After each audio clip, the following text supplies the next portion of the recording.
Bonjour à tous, bienvenue sur la chaîne de CQ Édition. Je suis Captain Kiwi et on se retrouve aujourd'hui pour une interview d'auteur de manga. J'ai nommé Ravenquart. Bonsoir. Bienvenue à toi. Merci beaucoup pour l'invitation. Mais de rien, c'est un grand plaisir. Tu es auteur de manga, C'est ça. plus précisément du manga Aise, que vous pouvez retrouver sur Manga Draft. C'est un de tes premiers mangas. Tu en as fait d'autres avant, mais oui, j'en ai fait beaucoup avant, oui. On reviendra dessus un petit peu plus tard. Tu as commencé par faire trois Ulules pour les publier tout simplement. 2 pour ton manga, tome 1 et tome 2, qui ont été financés avec succès. Ouais. Et 1 pour un art block qui n'a pas réussi malheureusement.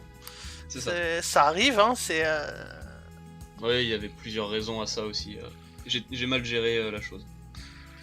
Ça te fait un peu d'expérience pour peut-être un futur art block, qui sait. Ah oui, très clairement, mais moi je suis très content que ça ait raté. Parce que j'aurais pas vu la gueule de ce que je voulais faire en fait, ça aurait très clairement pas été à la hauteur de ce que j'aurais voulu en fait. D'accord, ouais. Ça ait raté pour pouvoir faire quelque chose de vachement mieux, quitte à ce que ce soit plus dur, plus compliqué, mais au moins mieux. Et que ça fonctionne. Oui, je vois totalement. Donc, tu as 7400 lecteurs sur Manga Draft, mais c'est un chiffre, on va dire, pas très précis, hein, c'est les chiffres d'un site. C'est le chiffre que donne le site. Après, comment l'algorithme est géré, moi j'y connais vraiment rien. Donc Du coup, je me fais à ce qui est écrit. Je sais que c'est vachement moins en soi, parce que je pense que c'est une moyenne de vues sur les pages.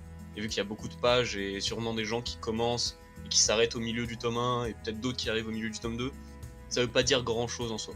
Oui, je comprends totalement. Donc, Aise, tu as commencé à l'écrire en 2015, C'est ça. mais il a été publié sur le site en 2016. Voilà, c'est ça. Et pour ceux qui vous seraient peut-être tentés de le lire, est-ce que tu peux faire un petit résumé de l'histoire ? Alors, comment résumer Aise Je dirais que c'est un mélange entre mes séries que j'affectionne énormément, qui sont Soul Eater, Reborn et Gurren Lagann. Donc c'est l'histoire en fait de Lou, un jeune homme qui arrive dans son nouveau lycée et qui rêve d'entrer dans la police. Et donc pour faire ses premières armes, il va rentrer dans le CDR, c'est un peu la police du lycée, de club étudiant. Sauf que cette police du lycée, elle est constituée par les 5 pires crapules que la Terre ait jamais pu porter. Ce qui fait que pendant 1 an, il va subir le plus grand bizutage jamais créé au monde en fait. Et il va devenir complètement fou pendant cette année. Mais il va tellement se faire défoncer qu'il va apprendre à observer les coups de ses adversaires. Et au bout d'1 an de bizutage, il va réussir à vaincre les 5 pires... les 5 violences, comme on les appelle. Et donc devenir un peu le maître du lycée. Et donc il est devenu complètement fou, il possède une force incroyable et il va se mettre en tête de créer sa propre justice en recréant un groupe. Et donc c'est là que l'histoire commence en fait, c'est avec ce nouveau groupe que Lou va créer qui s'appelle la Meute en fait. Et voilà, tout simplement. Si vous voulez en savoir plus, n'hésitez pas à aller lire le manga sur Manga Draft. Ah, on va pas trop en dire, faut laisser un peu de suspense quand même. Et pour ceux qui aimeraient savoir, c'est type manga français de catégorie shonen et c'est genre humour action. Voilà, c'est ça, c'est beaucoup d'humour. En fait, c'est l'humour de la situation en fait. Là, le résumé que j'ai fait peut paraître un peu grave, mais en soi, le manga est très léger et en fait tout est poussif, tout est abusé pour que ce soit drôle en fait. Que le personnage devienne complètement surpuissant après 1 an de bizutage, c'est complètement con. Moi, ça me fait beaucoup rire ce genre d'histoires de personnages qui deviennent débilement forts. Et tout le manga est comme ça en fait. Les personnages sont vraiment, vraiment très très forts. Et c'est toujours dans l'abus et la surpuissance démesurée qu'on peut retrouver du coup dans Gurren Lagann, qui est mon gros modèle en fait pour la série. D'accord. Et t'as pu faire une publication physique de Ouais. ton manga. Comment t'as ressenti? C'est peut-être comment dire un achievement? Oui, je suis gamer. Ouais. Bah, un achievement, je sais pas, parce que en fait, c'était pas ma première BD que je sortais physiquement. J'en avais déjà sorti une avant qui s'appelait Rise. Et le truc, en fait, c'est que quand tu fais toi-même, quand t'es en auto-édité comme moi, c'est-à-dire que tu fais ta BD, tu fais la maquette de la BD, tu imprimes ta BD, tu fais les jaquettes, tout ça, tu la bouffes tellement et tu la re-rebouffes et tu la re-rebouffes que quand tu l'as dans tes mains, c'est à peine si tu prends le temps de la lire en fait, tellement t'en as marre et t'en as bouffé et rebouffé. Et du coup, non, je vois pas vraiment ça comme un achievement en fait, plus comme j'ai fini mon tome, il faut qu'il sorte en physique pour les gens en fait. D'accord. Une fois qu'il est sorti, je suis bon bah c'est bon, je peux passer à la suite. Mais vraiment, c'est vraiment pas un objectif en fait. Oui, voilà, c'est le mot que j'étais en train de chercher, merci. Voilà, objectif. C'est plus dans la continuité, voilà, c'est dans la continuité du travail, je trouve. Pour moi, c'est devenu naturel maintenant. Maintenant, quand je D'accord. fais un tome, à la fin, je sais qu'il va être en physique. Donc voilà, c'est comme finir le tome. Après, il est en physique, après, recommencer un nouveau tome. Et Donc, je pense l'achievement, il sera quand j'aurai fini la série, en fait. d'accord, donc tu prévois d'autres tomes pour Aise? Voilà, c'est ça. Je sais pas jusqu'où je pourrais tout seul travailler en édition, en auto-édition. Mais en tout cas, oui, il y a une dizaine de tomes qui sont prévus. D'accord. Et comment t'es venu la passion des mangas, même juste tu t'es dit d'écrire un manga? Un matin Oh, tu t'es levé, tu t'es dit je vais écrire et non? ça remonte à loin tout ça.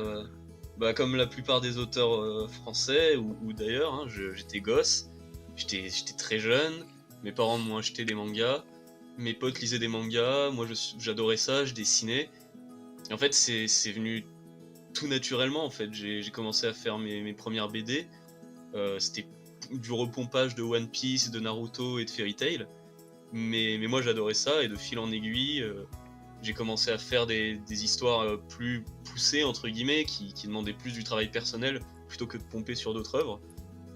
Et voilà, de fil en aiguille, c'est devenu plus que ma passion en fait, c'est devenu ma respiration en fait, tout simplement. Genre, Ouais. je suis obligé de faire des pages de manga, sinon je suis pas bien. D'accord. Et comment devient ton inspiration? T'as dit plutôt que ça venait de trois autres mangas. Pour cette série, oui. Après, généralement, selon la série, ça peut changer. Voilà, mais je suis toujours inspiré des séries qui me font kiffer sur le moment, en fait. Et D'accord. voilà, par exemple, voilà, j'ai d'autres projets qui sont inspirés par d'autres œuvres que j'ai découvertes plus tard et qui me touchent tout autant, quoi. Eh ben, j'espère vraiment pour toi que tu pourras faire ces projets, hein, que Ah, ça passera moi, en concret. je compte bien tout faire pour. Tu vois, justement, enfin, tes trois mangas préférés, vraiment. Mes trois mangas préférés, en première position, tout en haut du classement, ce serait Tsubasa Reservoir Chronicle, qui est un manga des studios Clamp, pour ceux qui connaissent, ceux qui ont fait les Cardcaptor Sakura, etc. En deuxième position, ce serait Soul Eater. Et en troisième position, ce serait My Hero Academia. Et un petit peu avant, tu parlais que tu avais d'autres projets. Est-ce que Ouais. tu peux en parler un peu pour teaser un peu, donner envie Ah oui, aux bien gens de te sûr. suivre sur Twitter ou De toute façon, sur Twitter, j'en parle beaucoup. Enfin, j'ai toujours d'autres projets, mais là, en ce moment, je suis vraiment sur un très très gros projet d'un nouveau manga, du coup, qui s'appellerait Cryer. Et celui-ci, en fait, ce serait vraiment dans une optique d'édition, en fait. Et donc, je vise, principalement pour l'instant, je visais la maison d'édition Norigami. Mais plus le projet avance, et plus je me demande en fait ce que je devrais en faire au final. Est-ce que je devrais rester dans de l'auto-édition? Est-ce que je devrais viser d'autres maisons d'édition, pas que la maison d'édition numérique? Enfin, je suis dans un questionnement là-dessus, mais pour l'instant, je me concentre vraiment sur écrire le manga. Et donc voilà, ça c'est vraiment le gros projet sur lequel je suis avec Haze en fait. Et D'accord. qui n'est pas encore sorti du coup, Cryer. D'accord, qui sortira Qui quand il sortira. à la fin du tome 3 de Haze, voilà. Voilà, tout ça, comme ça, vous savez exactement quand il sortira. Et tu disais que tu as fait d'autres mangas. Est-ce qu'on peut les retrouver quelque part? Non. Si, en fait, on peut retrouver Rise sur ma page Facebook. Je vous conseille pas d'aller voir, parce que très honnêtement, déjà que le début de Haze est vraiment catastrophique en termes de dessin, parce que ça fait 2 ans, en 2 ans on progresse vraiment beaucoup. Alors Rise c'était il y a encore plus longtemps, mais voilà, mais c'est sur ma page Facebook, dans les profondeurs, les méandres de cette page. Mais sur Mangadraft, vous pouvez aussi trouver une autre BD que je fais qui s'appelle Frankie Dead Story, qui elle est plus dans un délire cartoon américain, comics, pour ceux qui connaissent Gravity Falls, Star vs the Force of Evil, et ce genre de choses en fait, c'est vraiment dans ce délire là en fait. D'accord. Et l'interview va bientôt toucher à sa fin, mais avant de se quitter, est-ce que tu aurais un petit conseil pour un auteur qui voudrait débuter à écrire Alors ouais, évidemment, j'ai la chose qu'on me pose, la question qu'on me pose le plus en fait quand on vient me voir et tout, c'est les gens qui ont des idées, qui ont les projets, l'envie de faire, mais qui trouvent pas la motivation, ou qui arrivent pas à s'y mettre sérieusement, ou qui trouvent qu'ils progressent pas assez vite.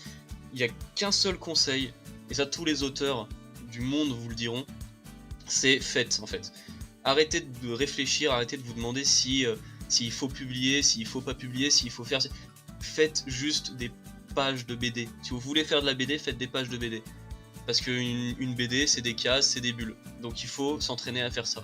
C'est tout un langage, c'est toute une lecture qu'il faut apprendre à faire, et c'est long à apprendre. Donc autant commencer le plus vite possible, autant faire le plus de pages possible pour développer ce langage.